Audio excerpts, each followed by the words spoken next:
नमस्कार स्टूडेंट्स। मैं Sunil Bhatt, lecturer mechanical, government polytechnic college Dungarpur.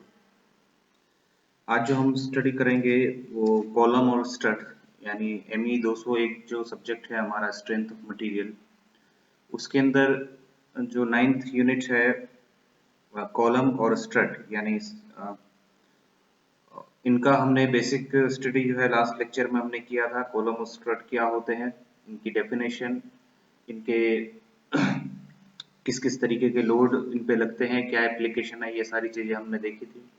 आज हम बात करेंगे कॉलम और स्टड को डिजाइन करने के तरीके, या फिर कह सकते हैं कि इसमें लोड किस तरीके से लगते हैं, किस तरीके के लोड में फेल होते हैं, और डिजाइन इक्वेशन या फेलियर डिजाइन इक्वेशन हम कैसे बनाएंगे, और या फिर ये कह सकते हैं कि जो फेलियर स्ट्रेस इसमें जनरेट होगा उसका क्या एक्सप्रेशन हम किस तरीके से डेवलप कर सकते हैं। तो ये सारी बातें हम देखेंगे। तो लास्ट लेक्चर में हमने देखा था लास्ट लेक्चर में हमने देखा था कि जो कॉलम्स थे उनके जो टाइप्स हैं, कॉलम के टाइप हमने देखे थे। तीन तरीके के टाइप हैं। ये शॉर्ट कॉलम है, मीडियम कॉलम है, लॉन्ग कॉलम। शॉर्ट का मतलब जिसकी लेंथ छोटी होती है। जब लेंथ कम होगी तो मेनली जो क्रशिंग जो कंप्रेसिव जो लोड आएगा उसकी वजह से इसके अंदर क्रशिंग स्ट्रेस पैदा होगा। तो क्रशिंग स्ट्रेस में ये फेल होने का इसका चांसेस बनता है, लेकिन बकलिंग यहाँ पर नहीं होगी। बकलिंग लोड का मतलब बेंड होना। बकलिंग का आप हम इस तरीके से देख सकते हैं। ये कॉलम है और अगर इस पे कंप्रेसिव लोड आएगा तो ये बकलिंग, इसका चांसेस हो सकता है यहाँ से बेंड होगा, बेंड होने के बाद ये टूट सकता है, फेल हो सकता है। यानी जो कंप्रेसिव स्ट्रेस आना चाहिए था वो ना आकर के बेंडिंग में अगर कन्वर्ट हो जाता है तो इस एक्टिविटी को हम बकलिंग कहते हैं। इसके अंदर जो स्ट्रेस आता है वो बकलिंग स्ट्रेस कहलाता है।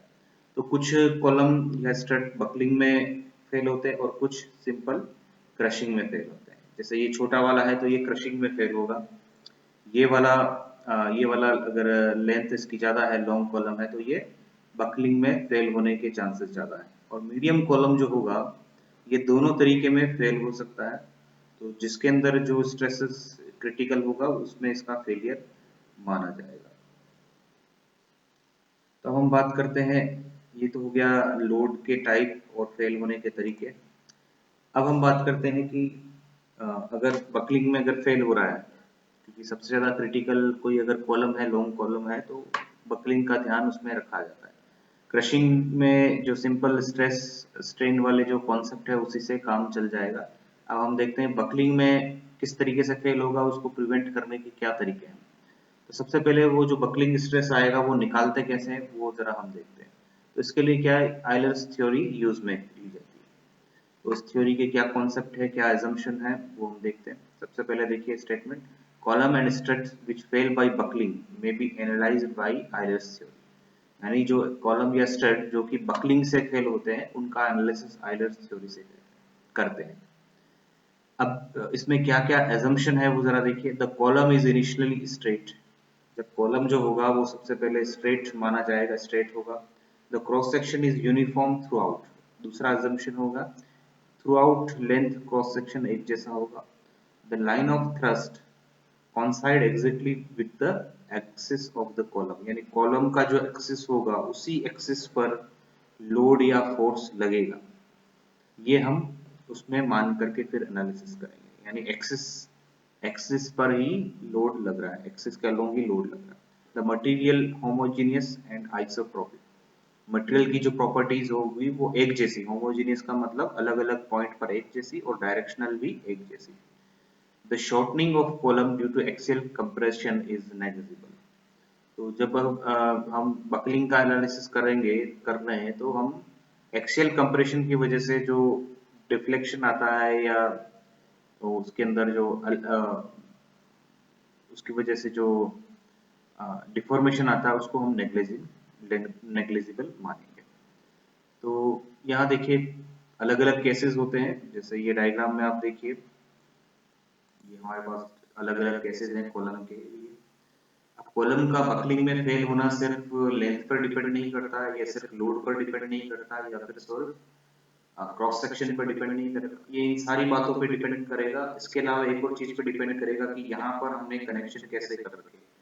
ये हिंज है, हिंज अगर कनेक्शन है तो फिर कुछ अलग चीज आएगी, जो वैल्यू अलग आएगी। अगर दोनों में फिक्स है तो अलग वैल्यू आएगी, दोनों एंड में फिक्स है तो अलग वैल्यू आएगी, और फिक्स और हिंज्ड है तो फिर अलग वैल्यू आएगी। यानी इस तरीके से अलग अलग केस में इसका एनालिसिस अलग अलग टाइप से होता है। तो सबसे पहले हम, जैसे हम पहले कोई भी एक केस ले लेते हैं, बोथ एंड्स हिंज्ड। अगर दोनों तरफ से हमने पिन ज्वाइंट कर रखा है या रोलर ज्वाइंट कर रखा है, तो इस केस में इसका एनालिसिस कैसे करेंगे। तो यहाँ पर देखिए, ये कॉलम है और ये बकलिंग के बाद इस तरीके से ये हो जाता है और ये लास्ट यहाँ पर आकर के फेल हो जाता है। तो इसकी इनिशियल जो लेंथ होगी वो L से रिप्रेजेंट करेंगे। ये ओरिजिन पॉइंट ले लेते हैं, यहाँ से अपवर्ड डायरेक्शन में जाते हैं तो x कोऑर्डिनेट लेंगे, और इस लेफ्ट डायरेक्शन में जाते हैं तो y कोऑर्डिनेट लेंगे। अब डिफ्लेक्शन ऑफ बीम का जो हमने कंसेप्ट हमने देखा है, डिफ्लेक्शन ऑफ बीम के हिसाब से एक सिंपली सपोर्टेड बीम इसको मान सकते हैं, इस डायरेक्शन में डिफ्लेक्शन हो रहा है इसका। तो ये इक्वेशन हम यूज करेंगे, EI d2y by dx square equal to m, और m का मतलब ये बेंडिंग मोमेंट। इस लोड की वजह से, जो कंप्रेसिव लोड की वजह से अगर ये बकलिंग हो जाती है तो अब ये बेंडिंग मोमेंट में कन्वर्ट हो जाता है। जब बेंडिंग मोमेंट में कन्वर्ट हो जाता है तो बेंडिंग मोमेंट जो लग रहा है P इंटू वाई लग रहा है, P इंटू वाई, तो P इंटू वाई यहाँ पर लग रहा है। तो EI d2y by dx square equal to capital M equal to minus P। तो ये इस तरीके से हो जाता है। तो अब हम देखते हैं कि अब इसका सॉल्यूशन क्या होगा। तो इस इक्वेशन को हम इस तरीके से लिख सकते हैं। अगर इसका कंपेयर करें स्टैंडर्ड इक्वेशन के साथ, तो हम स्टैंडर्ड इक्वेशन होती है d2y by dx square plus alpha square y equal to 0। यहाँ पर अल्फा स्क्वायर की वैल्यू जो होगी इसको हम राइट साइड में लेकर के जाएंगे, सॉरी लेफ्ट साइड में लेके जाएंगे, तो d2y by dx square plus py upon ei हो जाएगा, तो p अपॉन ei हो जाएगा। तो d2y by dx square plus alpha square y equal to 0, और अल्फा स्क्वायर की वैल्यू हो जाएगी p अपॉन ei। अब सॉल्यूशन जो होगा इसका y equal to a sin alpha x plus b cos alpha. इस इक्वेशन का जो स्टैंडर्ड सॉल्यूशन जो होगा वो होगा y equal to a sin alpha x plus b cos alpha x। अब यहाँ देखिए x की टर्म इसलिए ली गई है क्योंकि x में चेंज होने पर y में भी चेंज होता है। तो अगर हम x की वैल्यू लेते हैं 0 लेते हैं, अगर x की वैल्यू हम 0 लेते हैं यानी यहाँ पर, तो उस केस में y हमारा 0 हो जाता है।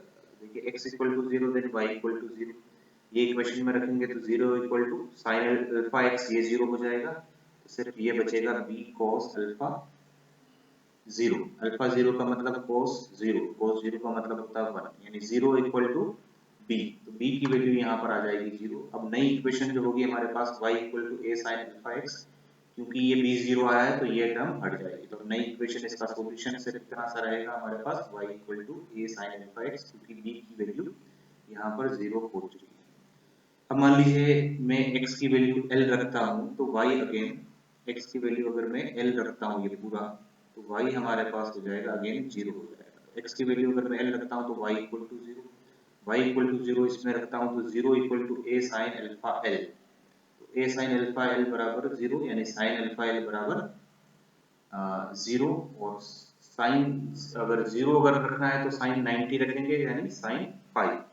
तो हम अल्फा एल की वैल्यू 90 डिग्री हो जाती है, अल्फा इक्वल टू पाई और alpha equal to pi by L. तो अब यहाँ पर देखिए ये जो वैल्यू आई alpha square equal to P upon E I, तो यहाँ इस इक्वेशन में हम रखेंगे तो पी की वैल्यू हो जाएगी अल्फा स्क्वायर ई आई, पी की वैल्यू हो जाएगी अल्फा स्क्वायर ई आई, और यहाँ पर सबस्क्रिप्ट मैंने लगा दिया ई, स्मॉल ई का मतलब ये क्रिपलिंग या फिर बकलिंग लोड है। तो अब इस केस में अल्फा की वैल्यू क्या हो जाएगी पाई अपॉन एल, तो P equal to pi upon L E I, pi का मतलब हो जाता है pi square upon L square E, ठीक है। तो ये वैल्यू हमारे बकलिंग लोड की ये वैल्यू हो जाती है P pi square E I upon, और सेम चीज दूसरे केसेस में भी हम अलग अलग निकाल सकते हैं। तो उस केस में अलग अलग फॉर्मूले आएंगे, लेकिन हम सारी चीजें स्टडी ना करके हम देखेंगे कि किस किस चीज में क्या क्या वैल्यू होती है। ये मैं वापस यहाँ लिख रहा हूँ, P equal to pi square E I upon L. अब यहाँ एल जो है इफेक्टिव लेंथ है, लेकिन इफेक्टिव जो लेंथ होगी वो रियल के साथ थोड़ा चेंजेस आता है। तो L effective length equal to alpha L हम यहाँ लिखेंगे, और अल्फा जो होता है लेंथ फिक्सिटी कोएफिशिएंट, और N equal to N fixity, N equal to 1 upon alpha square. तो एल ई की वैल्यू अगर मैं अल्फा एल लिखता हूँ तो pi square E I upon alpha square L square, और 1 अपॉन अल्फा स्क्वायर को हम एन लिख सकते हैं, तो n pi square E I minimum. ठीक है, इस तरीके से हो जाएगा। और आई मिनिमम का मतलब जिस एक्सिस के अबाउट मिनिमम जो है हमारा मोमेंट ऑफ इनर्शिया लग रहा है। तो हम इस तरीके से ये हमारा फॉर्मूला हो जाता है, इसमें हम रख करके ये सारी चीजें करेंगे। अब यहाँ पर देखिए कि किस किस केस में इसकी वैल्यू क्या क्या आती है।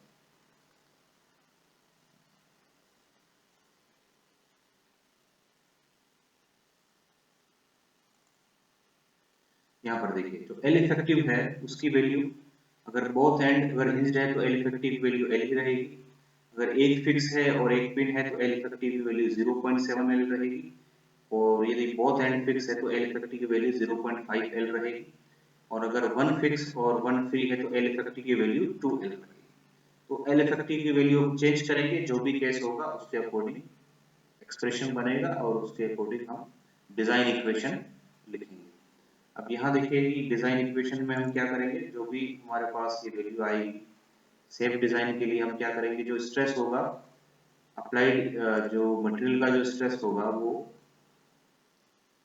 इसके बराबर होना चाहिए, यानी मटेरियल का जो स्ट्रेस होगा वो इससे ज्यादा नहीं होना चाहिए। तो इस तरीके से हम डिजाइन करें। Thank you student.